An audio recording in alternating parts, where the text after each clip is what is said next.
मेरा नाम शीतल सहगल है और इस चैप्टर को हम कवर करेंगे इस वीडियो लेसन में। चैप्टर का नाम है पॉलिटिकल पार्टीज। चैप्टर 6 है तुम्हारे पॉलिटिकल साइंस की बुक का। Let's start. ठीक है, देखो, why do we need political parties? हमें पॉलिटिकल पार्टीज़ की क्या ज़रूरत है? सबसे पहले अगर मैं बोलूँ पॉलिटिकल पार्टी तो तुम्हारे दिमाग में क्या आएगा?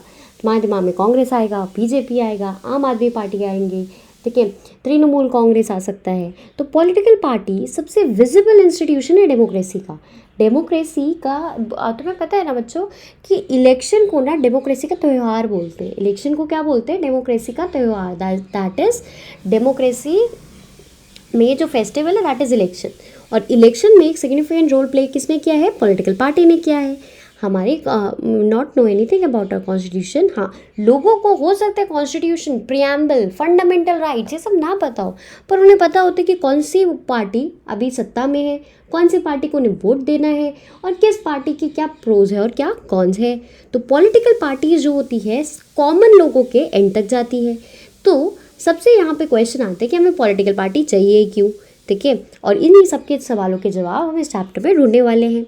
Meaning, political party group of people है जो साथ आते हैं ताकि इलेक्शन को कंटेस्ट कर पाए और पावर गवर्नमेंट में होल्ड कर पाए, ठीक है।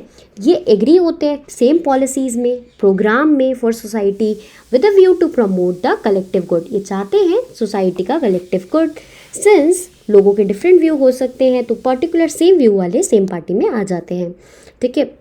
पार्टीज परसुएट करती है पीपल को कि उनकी पॉलिसीज़ बेटर हैं। तुमने देखा होगा स्पीचेस में मोदी जी हो गए, राहुल गांधी हो गया, ये लोग अपने स्पीच में बताते रहते हैं कि हम आएंगे पर सत्ता में तो क्या होगा, और मोदी जी गिनाते हैं कि हमने आए तो क्या किया हमने। तो हर पार्टी ना अपने आप लोगों को परसुएट करना चाहती है कि हमारे आने से क्या क्या प्रोज हुए हैं और क्या क्या कौन सा कोई नहीं बता था क्या क्या प्रोज हुए हैं।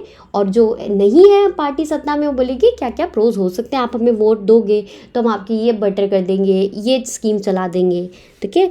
तो लोग जो एक पर्टिकुलर पार्टी की तरफ अलाइंड हो जाते हैं, तुमने देखा होगा एक सत्ता है हमारी, एक सेक्शन है हमारी सोसाइटी में जो बिल्कुल आर्डेंट सपोर्टर है बीजेपी का और एक कांग्रेस का, ठीक है। कांग्रेस का रिलेटिवली कम होता जा रहा है वोटर बेस और बीजेपी का रिलेटिवली ज़्यादा होता जा रहा है। तो जब हम एक पर्टिकुलर पार्टी को सपोर्ट करते हैं पार्टिसनशिप कहा जाता है। क्या कहा जाता है? पार्टिसनशिप कहा जाता है। अब एक पॉलिटिकल पार्टी के ना 3 कंपोनेंट हो सकते हैं, एक होता है लीडर, एक होता है एक्टिव मेंबर और एक होता है उसके फॉलोअर। अब हम पढ़ते हैं पॉलिटिकल पार्टी का काम क्या है। पार्टी इलेक्शन को कॉन्टेस्ट करती है, ठीक है, इलेक्शन लड़ती है। पार्टी सिलेक्ट करती है कैंडिडेट्स इन डिफरेंट वेज। जैसे यूएसए में हो गया ना, मेंबर्स और सपोर्टर चूज करते हैं उसके candidate. Now more and more countries जो हो रही है, लोग अपने मतलब ये डेमोक्रेसी में इलेक्शन की तरफ बढ़ रहे हैं। पार्टीज़ पुट फॉरवर्ड करती है, पार्टीज़ अपनी पॉलिसीज़ और प्रोग्राम लेके आती है जो लोगों के लिए ज़रूरी है, जो सोसाइटी के लिए ज़रूरी है, ठीक है। और large number of similar opinion have to be in the direction of the policies. ऐसी पॉलिसीज़ लाती है जो ऑलमोस्ट मेजॉरिटी ऑफ लोगों के हित में हो ताकि लोगों के वोट उनको मिल पाए। जो पार्टी सत्ता में होती है उसे रूलिंग पार्टी कहा जाता है और जिसके पास पावर नहीं होती, जो इलेक्शन हार जाती है, वो ऑपोजिशन का काम करती है। पार्टीज जो होती है लॉ बनाती है, ठीक है। लॉ मतलब प्रॉपर जो लॉ कंट्री में आने लागू होने वाला है वो पॉलिटिकल पार्टीज़ बनाती है एक बार जीत जाओ इलेक्शन तो, ठीक है। और फिर उसके बाद आता है parties form and run government. Parties government चलाती है, ठीक है। पार्टीज़ रिक्रूट करती है लीडर्स, ट्रेन करती है उनको मिनिस्टर के लिए। पार्टीज जो होती है lose election and play the role of opposition. अच्छा, जो पार्टीज का इलेक्शन हार जाते हैं वो ऑपोजिशन का काम करते हैं। देखो, ऑपोजिशन का होना बहुत ज़रूरी है, नहीं तो जो रूलिंग पार्टी है उसको लगता है कि हमारा तो कोई कंपटीशन ही नहीं है, कुछ करना है करो, नहीं करना ना करो। ऑपोजिशन होता है तो उसको एक डर रहता है कि अगर हम काम नहीं करेंगे तो हम इलेक्शन हार जाएंगे। पार्टीज पब्लिक ओपिनियन को शेप करती है, ठीक है। इंडिया इंटरनेशनल फोरम में कैसे रिप्रेजेंट करेगी, अभी आप लोगों ने G20 देखा होगा, ये भी पॉलिटिकल पार्टी जो पावर में है, रूलिंग पार्टी जो पावर में है, वो देखती है, ठीक है। अब आते हैं हमें ज़रूरत क्यों है पॉलिटिकल पार्टी की? क्या उसके बिना काम नहीं चल सकता क्या? हमें डेमोक्रेसी में पॉलिटिकल पार्टी की ज़रूरत है। हम देखते हैं the necessity of a political party by imagining a situation. अच्छा, मान लो कोई पॉलिटिकल पार्टी होती ही नहीं, हर कैंडिडेट इंडिपेंडेंटली जाके इलेक्शन लड़ने लग जाता, ठीक है। तो कोई भी प्रॉमिस जब करता तो क्या वो चेंज ला पाता? मान लो एक इंसान ने इलेक्शन लड़ा पर उसकी तो मेजॉरिटी होगी ही नहीं राज्यसभा लोकसभा में, कोई वो बिल लेके भी आया तो पास ही नहीं हो पाएगा। पर जब पार्टी होती है तो इन लोगों की मेजॉरिटी हो जाती है, तो अगर वो कोई बिल पास कराना भी चाहते हैं तो पास हो जाता है। इसलिए पॉलिटिकल पार्टीज़ की हमें ज़रूरत है। No one will be responsible for how country will be run. हम देख सकते हैं by looking at the non party based election to the panchayat in many state, although parties do not contest formally, it is generally noticed that the villagers get split and each of put forward the panel of its candidate। अच्छा, तो political parties में क्या होता है, लोग political parties को non party based election to panchayat in many state, although parties do not contest formally, it is generally notice will. अच्छा, इसमें बोला है कि पंचायत में कोई पॉलिटिकल पार्टी का सिस्टम एज सच नहीं होता, पर जो बड़ी बड़ी पॉलिटिकल पार्टीज़ होती है उनकी सोच के अलाइनमेंट पे पंचायत के लीडर्स इलेक्शन लड़ते हैं। ठीक है, उनकी सोच, इवन कॉलेजेस में ऐसे ही देखा जाता है। ABVP, NSUI, ये जो ग्रुप होते हैं, एक आइडियोलॉजी एक की अलग है, दूसरे की अलग है, एक कांग्रेस के अंतर्गत है, एक BJP के अंतर्गत है, और फिर ये इनके इलेक्शन होते हैं। ठीक है, तो पॉलिटिकल पार्टी जो लिंक्ड है प्रॉपर डेमोक्रेसी से। डेमोक्रेसी एक हेल्दी तभी होगी जब पॉलिटिकल पार्टी होगी। ठीक है, they need mechanism restrain the government much Paul justify और अपोजेंस। पॉलिटिकल पार्टी फुलफिल रिप्रेजेंट करती है हमारी गवर्नमेंट को जो कि सत्ता में है। अब आता है कि how many political party should we have, हमारे पास कितनी पॉलिटिकल पार्टी होनी चाहिए। आज की डेट पे देखा जाए तो 750 से ऊपर इलेक्शन कमीशन में पॉलिटिकल पार्टी रजिस्टर्ड है, पर सारे इतना सीरियसली नहीं कंडक्ट करते इलेक्शन। कुछ ही मेजर पार्टी है जो ऊपर रहती है। In some countries only one party is allowed to government, जिसे वन पार्टी सिस्टम कहते हैं। जैसे चाइना में एक ही पार्टी पूरा सारा काम करती है, और जब एक ही पार्टी इलेक्शन वगैरह रन करे इसे वन पार्टी सिस्टम कहा जाता है। क्या कहा जाता है? वन पार्टी सिस्टम कहा जाता है। चलो अब हम आगे बढ़ते हैं। अब हम देखते हैं यहाँ पे क्या चाइना की कहानी बता रही है। यहाँ पे सिर्फ और सिर्फ कम्युनिस्ट पार्टी है। पार्टी चाइना में सिर्फ कम्युनिस्ट पार्टी ही अलाउड है बोलने के लिए, लीगली स्पीक करने के लिए। People are free to form political party. वहाँ पे चाइना में आप फॉर्म तो कर सकते हो पर इलेक्शन नहीं लड़ सकते हो। ठीक है, तो हम वन पार्टी सिस्टम एक गुड ऑप्शन नहीं कंसिडर कर सकते, क्योंकि यहाँ पे तो पॉलिटिकल पार्टी को लगेगा भाई हमने ही तो जीतना है हर बार, हम जो मर्जी करें। ठीक है, लोग डिसेंट कर रहे हैं, क्या फ़र्क पड़ता है। In some countries in some countries power usually changes between two main party several other parties. तो दो से दो पार्टी तो होना मिनिमम ज़रूरी ही है। तो जब सिर्फ दो ही पार्टी सिस्टम होगा, जब दो, जैसे ये USA UK में देखा जाता है, यूनाइटेड किंगडम में देखा जाता है, अमेरिका में देखा जाता है, तो उसे टू पार्टी सिस्टम कहते हैं। एक वन पार्टी सिस्टम चाइना का example, two party system USA और UK का एग्जाम्पल। ठीक है, फिर उसके बाद पर इंडिया में हम देखते हैं हमारे पास मल्टी पार्टी सिस्टम है। बहुत सारी पार्टीज़ एक साथ इलेक्शन कंटेस्ट करती है। डेमोक्रेटिक अलायंस हो गया। तो कौन सा बेटर है, तुम लोगों को क्या लगता है कौन सा बेटर है? Best answer is not very question, very common question is that is not a very good question. Party system something है जो कंट्री चूज कर, not something country can choose, it evolves over. अब देखो, party system is not something कोई भी country जो choose कर सके, ये लॉन्ग टाइम में इवॉल्व होता है depending on the nature of the society. This cannot be change very quickly. ये पार्टी सिस्टम को हम जल्दी से चेंज नहीं कर सकते। जैसे इंडिया में मल्टी पार्टी सिस्टम क्यों है? क्योंकि हमारे पास इतनी सारी डाइवर्सिटी है। US और UK में टू पार्टी सिस्टम क्यों है? क्योंकि वहाँ पे डाइवर्सिटी जो है लिमिटेड है। ठीक है, तो यहाँ पे बताने की कोशिश करी गई है कि ये जो मल्टी पार्टी सिस्टम होगा, वन पार्टी सिस्टम होगा या फिर टू पार्टी सिस्टम होगा, ये कोई भी एक इंसान मिलके, मतलब हम एक पर जल्दी से चूज़ नहीं करी जा सकती ये चीज़, ये हिस्टोरिकल रीजंस पे भी डिपेंड करती है। फिर उसके बाद आता है नेशनल पॉलिटिकल पार्टी। देखो बच्चों, इसमें ना तुमको याद रखना है कि कैसे एक पॉलिटिकल पार्टी को नेशनल पॉलिटिकल पार्टी का दर्जा दिया जाता है। अब federal units and party is other separate. अब क्या होता है, इंडिया एक फेडरेशन है। इंडिया एक फेडरेशन है, इसका मतलब क्या है, एक यूनियन गवर्नमेंट है और साइड साइड में सारी स्टेट्स गवर्नमेंट है। ठीक है, some country in India which are called national party. कुछ ऐसी पार्टी होती है उनको नेशनल पार्टी का नाम दिया जाता है और कुछ पार्टी स्टेट्स पार्टी होती है। अब हम पढ़ते हैं कि कैसे कोई पार्टी नेशनल पार्टी बनती है और कोई पार्टी स्टेट पार्टी बनती है। हर पार्टी को, यहाँ से बहुत इंपॉर्टेंट पार्ट शुरू होता है, हर पॉलिटिकल पार्टी को election election commission of India में अपने आप को रजिस्टर कराना पड़ता है, ठीक है, ताकि उसे कुछ स्पेशल फैसिलिटीज़ मिले। और दीज पार्टीज आर गिवन, इनको यूनिक सिंबल दिया जाता है, ठीक है। और पार्टी कैन यूज़ ये क्या इलेक्शन सिंबल, ये पार्टी एक पर्टिकुलर पार्टी वो अपना ही इलेक्शन सिंबल यूज़ कर सकती है। पार्टी को कुछ प्रिविलेजेस मिलते हैं, जैसे इलेक्शन कमीशन उसको रिकॉग्नाइज करेगा, उसको रिकॉग्नाइज पॉलिटिकल पार्टी बोला जाएगा। इलेक्शन कमीशन ने कुछ क्राइटेरिया दे रखा है, कुछ वोट्स बता रखे हैं कि इतने तो होने ही चाहिए अगर आप आके हमारे अंडर रिकॉग्निशन मानना चाहते हो। पार्टी जो एटलीस्ट 6% टोटल वोट सिक्योर करे लेजिस्लेटिव असेंबली में, या फिर 2 सीट्स जीते एक स्टेट पार्टी में, 2 सीट्स ना recognized as a state party.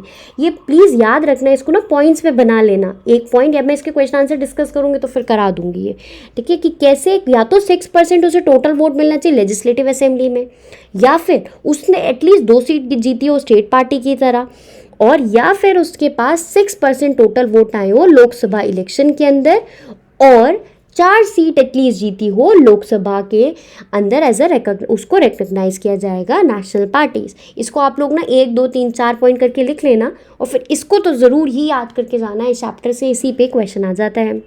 हमारे पास आज की डेट में 6 रिकॉग्नाइज नेशनल पार्टीज़ है। एक है INC Indian national Congress, Bahujan Samaj party, Bharatiya Janata party, CPIM communist party of India Marxist, communist party of India and national Congress party.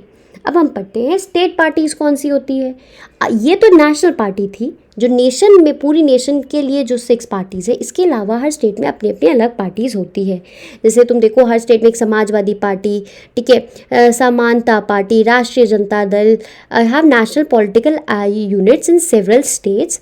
अब कुछ पार्टी जैसे बीजू जनता दल हो गया, सिक्किम डेमोक्रेटिक फ्रंट हो गया, मिजो नेशनल फ्रंट हो गया, ये सब स्टेट की पार्टी है, इसलिए इनको स्टेट आइडेंटिटी दी जाती है। No one national party is able to secure its own majority in Lok Sabha.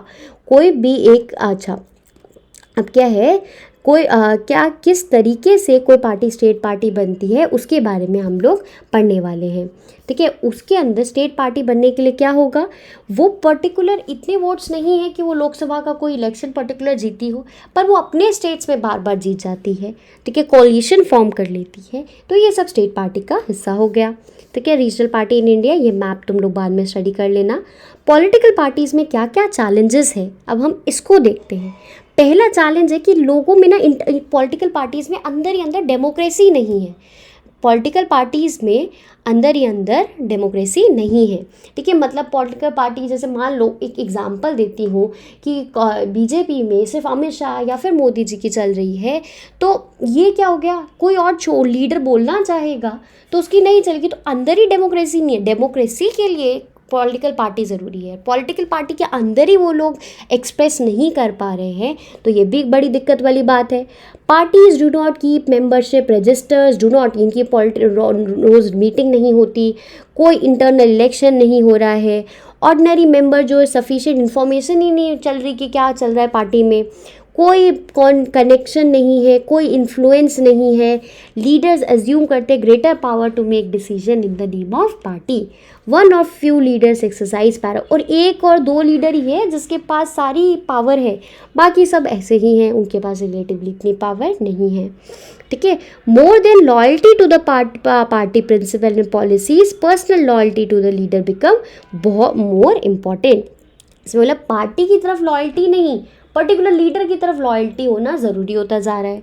Second challenge, तो ये पहला चैलेंज था। सेकेंड चैलेंज देखो बच्चों, नेपोटिज्म, डायनेस्टिक पॉलिटिक्स, वो ये ही जैसे गांधी परिवार की डायनेस्टिक पॉलिटिक्स थी, कितने सालों से एक ही परिवार रूल करता हुआ आया, वही परिवार का जो मेन सदस्य होता था, बच्चा होता था, वही मेजर लीडर की तरफ बाहर आता था।